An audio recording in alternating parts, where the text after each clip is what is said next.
নমস্কার বন্ধুরা, শুভ দুপুর।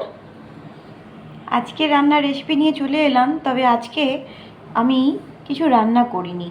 কালকে তরকারিপত্র এত বেশি হয়ে গেছিলো যে সবই রয়ে গেছিলো। তো কাঁকড়ার তরকারি কাল ছিল, সেটা গরম করলাম।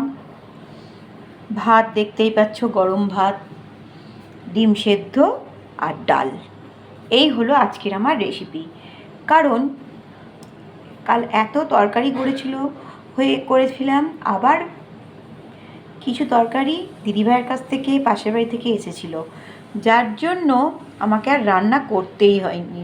আজকে সব ফ্রিজে ছিল, সেগুলোই আজকে গরম করে খাচ্ছি। আজ কিন্তু রবিবার, মাংস হওয়ার দিন। আমি আমার বরকে মাংস আনতেই বারণ করলাম, বললাম রাতে করব।